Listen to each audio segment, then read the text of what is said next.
Phoenix वानरेन जब सोच ही रहे थे कि क्या कार्रवाई करनी चाहिए, तभी झिंगुजी उनके पास चले आते हैं। फिनिक्स वानरेन, चलो इस पे चढ़ जाओ, हम लोग जाकर सबसे पहले जोंग को मारते हैं। हम लोगों के पास वक्त नहीं है बर्बाद करने के लिए। अगर उसने जो कहा था वो सच है, एक और इन्वेस्टिगेशन टीम आ रही है, तब तो हम लोगों के लिए दिक्कत हो सकती है। बिना कुछ कहे फिनिक्स वानरेन ने जिंगोजी के पक्षी पे चढ़ गया। जिंगोजी ने अपने पास से और भी बर्ड्स को सम्मन कर लिया और जोंग की ओर बढ़ चुके थे।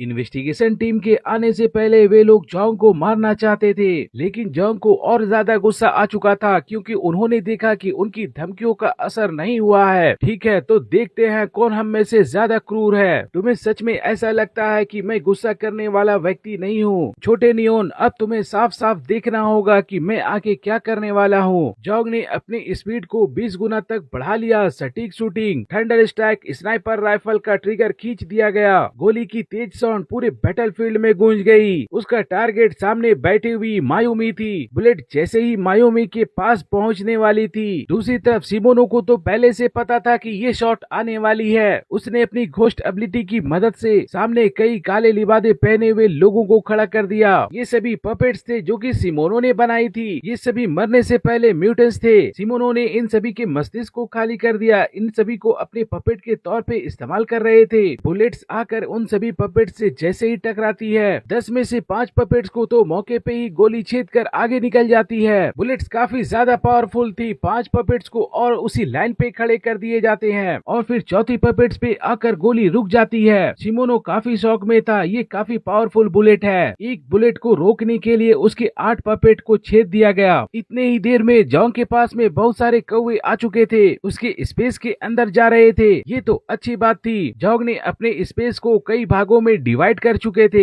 हालांकि थोड़ी परेशानी जरूर हो सकती है, लेकिन इससे उनकी स्पेस पावर में कोई फर्क नहीं पड़ने वाली। जैसे जैसे उसकी स्पेस पावर बढ़ते जाती है, स्पेस एबिलिटी में उनका कंट्रोल और भी ज्यादा होते चला जाता है। जोंग जानते थे ज्यादा कुछ नहीं करना है, अपने स्पेस को 10,000 टुकड़ों में डिवाइड कर देना है और जिस स्पेस में फायर पॉइजन लग गया है उस स्पेस को काट कर हटा देना है। जोंग ने तुरंत अपनी थंडर स्नाइपर को फिर से रिलोड कर दिया। सिमोनो ने देखा कि एक और बुलेट का शॉट आने वाला है। जोंग स्नाइपर को रिलोड कर चुके हैं। उसे ऐसा लगने लगा जोंग इस बार मायूमी को जरूर मार देगा। उसे समझ में नहीं आ रहा था कि अब क्या करना है। सिर्फ एक बुलेट को रोकने के लिए उसके 8 पपेट चले गए। अब उसके पास इतनी पावर नहीं है कि एक और शॉट को रोका जाए। इसीलिए वह टीम लीडर को आवाज देता है, टीम लीडर। जोंग ने ज्यादा टाइम वेस्ट नहीं किया, अपने थंडर स्नाइपर राइफल का ट्रिगर खींच दिया। पूरे बैटलफील्ड में बुलेट की तेज साउंड फिर से गूंज उठी। इस बार मायूमी के जरिए उसे पहले पता चल चुका था कि बुलेट कहां पे से गुजरने वाली है और अगर इस बुलेट को नहीं रोका गया तो सीधे जाकर मायूमी को लगेगी। फिनिक्स वानरेन काफी तेजी के साथ उस जगह पे चले आते हैं। उस बुलेट को रोक लिया गया।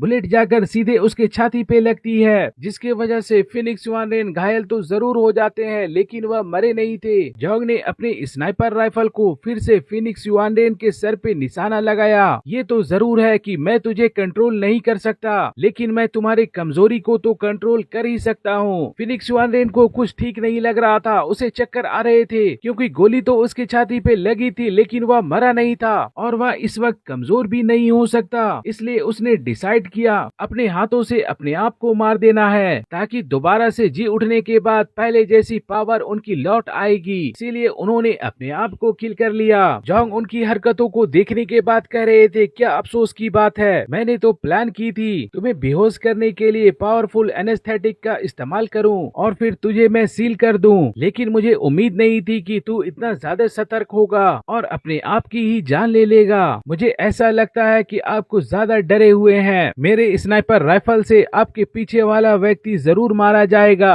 फिनिक्स वानरेन को काफी गुस्सा आ रहा था। डैम इट, अब मैं क्या करूं? तभी जिंगुजी कह रहा था, फिनिक्स वानरेन, जोंग की अटैकिंग पावर उतनी ज्यादा नहीं है। उसके स्नाइपर से आने वाले हमले को मैं रोक लूंगा। आप बस जाकर उसे मार दो। मायूमी की सुरक्षा मेरे ऊपर छोड़ दो, मैं उसे डिफेंस कर लूंगा। उसने अपने पास से तलिस्मान निकाले। एक्टिवेट करते ही मायूमी के पास शिकिगामी आ चुके थे। उनका प्लान ये था कि बहुत सारे शिकिगामी से मायूमी की प्रोटेक्शन की जाए। इसलिए उसने मायूमी के पास में बहुत सारे तलिस्मान को फेंकते हुए काफी सारे क्रिएचर को समन करने लगे, ताकि जोंग के आने वाले बुलेट को रोका जा सके और फिनिक्स वानरेन जोंग को आसानी के साथ मार सके। 9 9 विशाल बंदरों ने मिलकर मायोमी को पूरी तरह से घेर चुके थे ताकि किसी भी ओर से गोली आकर उसे ना लग जाए। फिनिक्स वन रेन को अब कोई चिंता नहीं थी। उसने जोंग की ओर अटैक करने का फिर से इरादा किया। अपनी कलाई को काट लिया। 3000 फ्लेम कौवे को बुलाने का प्रोसेस स्टार्ट कर दिया। Evil suppressing karma flame. 3000 flame कौवों का विनाश। अचानक जोंग के सामने कौवों का एक विशाल झुंड मौत की चीखें निकालते हुए जोंग के सामने आ गए। जोंग जो कि इस वक्त आसमान में उड़ रहे थे,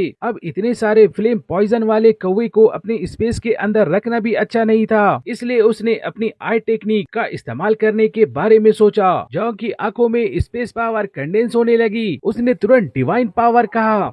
सामने की पूरी स्पेस बेंड होने लगी और फिर सामने की ओर सैकड़ों मीटर का स्थान बिल्कुल साफ हो गया। फ्लेम कौवे का झुंड पूरी तरह से कुचल दिया गया और पीछे कुछ भी नहीं बचा। आज की एपिसोड तो यहीं तक थी। आप भाइयों से गुजारिश है, वीडियो पसंद आए तो कृपया लाइक और कमेंट कर दिया करें।